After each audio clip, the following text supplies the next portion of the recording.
dites multi-channel, j'entends bien, mais est-ce qu'il y a de nouveaux points de commercialisation qui pourraient être retrouvés dans les prochains mois ou prochaines années? Ah oui, certainement. Donc, mais lesquels?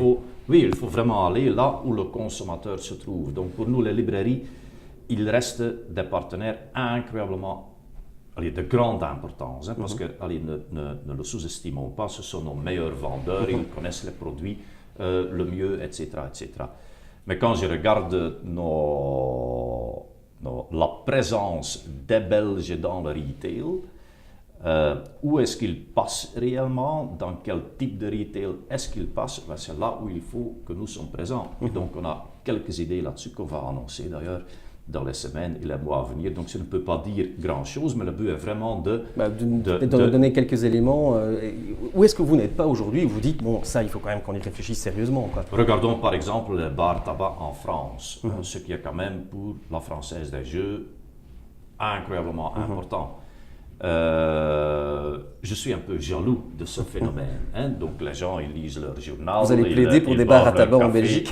Oui, mais bon, soit. Donc quand je regarde cela, il y a sans doute des moyens pour introduire un peu cet élément bar tabac, pour le dire ainsi, dans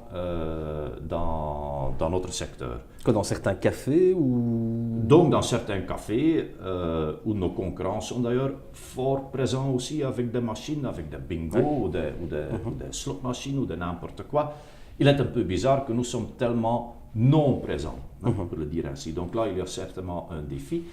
Est-ce que vous n'avez pas peur quand même quand vous dites, oui, mais attention, parce qu'au niveau éthique, une présence plus importante dans les cafés, les gens y boivent, ils ne feraient peut-être pas attention à la dépense. Il y a toujours, vous connaissez mieux le débat que moi, notamment avec cette fameuse campagne scandaleusement riche qui avait fait débat l'année passée.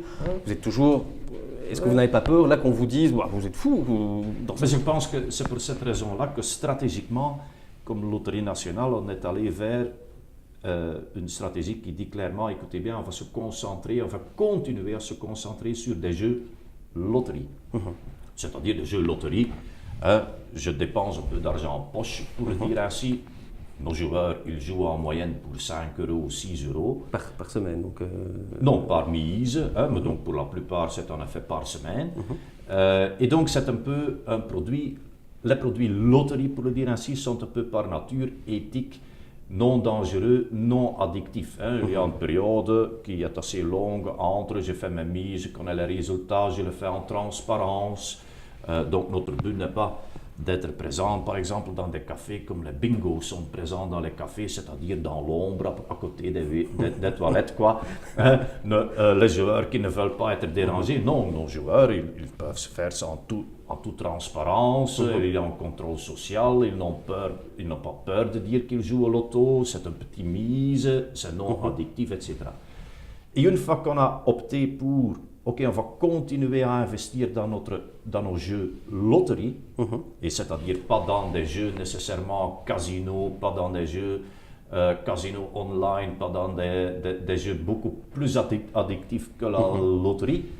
Je pense qu'il faut avoir beaucoup moins peur d'aller oser être présent avec son produit vraiment partout. Et de le vendre réellement.